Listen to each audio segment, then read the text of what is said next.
नमस्कार, colonel Ajay, CEO Ajay astro money group first global astro finance digital channel से आपसे मुखातिब होता हूँ।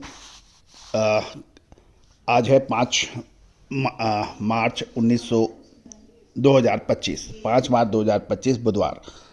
दोस्तों, कल सीबॉट सोया तेल में यानी 4 मार्च को सीबॉट सोया तेल में गिरावट देखी गई। इसका प्रमुख कारण ट्रेड रेड वॉर और फंड लिक्विडेशन का दबाव देखा गया था। जानिए पूरी रिपोर्ट विस्तार से। दोस्तों, आपको याद होगा, हमने आपको फरवरी महीने में लगातार तेजी के अग्रिम अनुमान दिए थे। साथ साथ मार्च महीना के लिए निर्णायक मोड़ के लिए आपको अग्रिम विश्लेषण दिए थे, जो अक्षर सत्य साबित हुए।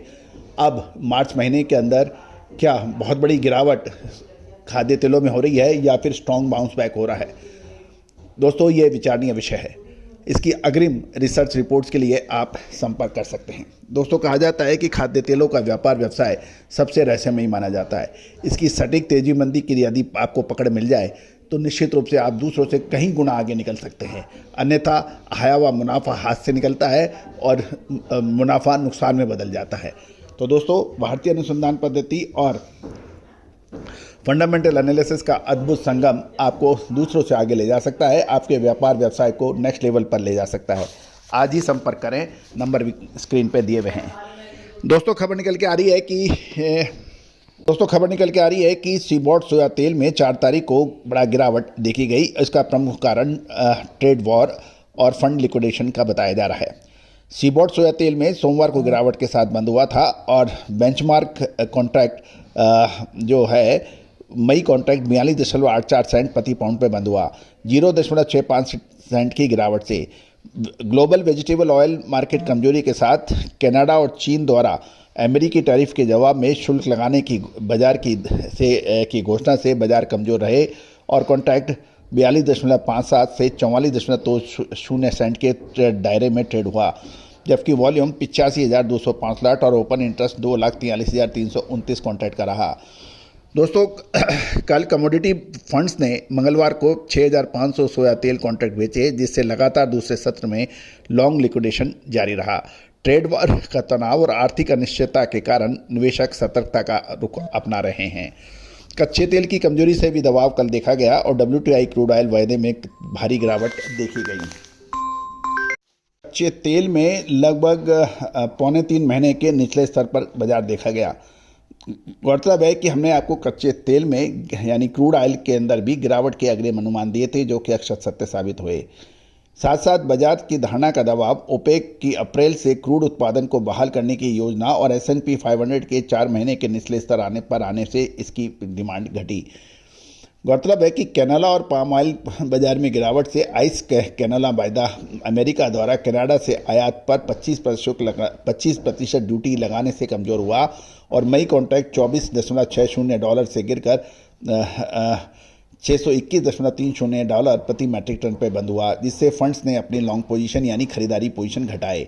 मलेशिया पाम ऑयल वायदा, कमजोर डलियन वेजिटेबल ऑयल्स और व्यापार तनाव के चलते कमजोरी देखी गई।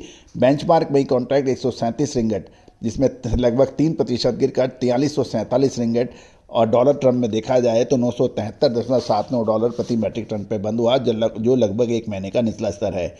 चीन द्वारा $21 बिलियन अमेरिकी कृषि उत्पादों पर शुल्क लगाने से वैश्विक वेजिटेबल ऑयल बाजार पर अतिरिक्त दबाव बढ़ा।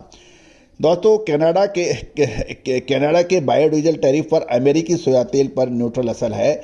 कनाडा द्वारा अमेरिकी बायोडीजल आयात पर शुल्क लगाने की संभावना से व्यापार प्रभावित हो सकता है।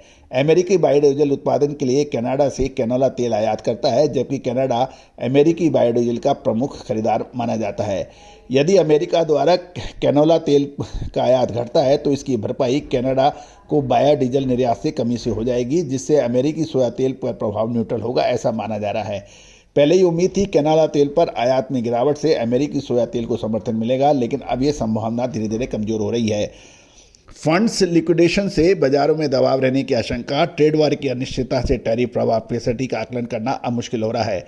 फरवरी 2025 तक सोया तेल में नेट लॉन्ग पोजीशन रखने वाले मैनेज्ड मनी निवेशक अपनी भागीदारी घटा सकते हैं, जिससे लॉन्ग लिक्विडेशन बढ़ने से कीमतों पर दबाव रहने की संभावना है। दोस्तों, कहा जाता है कि तेजी आने के बाद तेजी और मंदी आने के बाद मंदी के 50 कारण से कभी भी किसी को फ़ायदा नहीं होता है, वो कमेंट्री मानी जाती है। फ़ायदा या नुकसान तब होता है जब आपको अग्रिम मिल जाए।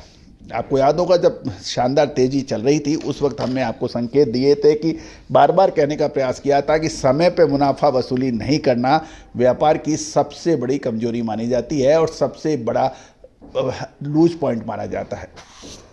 और हम लगातार अपडेट विश्लेषण अग्रिम विश्लेषण के लिए आप संपर्क कर सकते हैं, नंबर स्क्रीन पे दिए हुए हैं। All the very best, good luck, happy trading.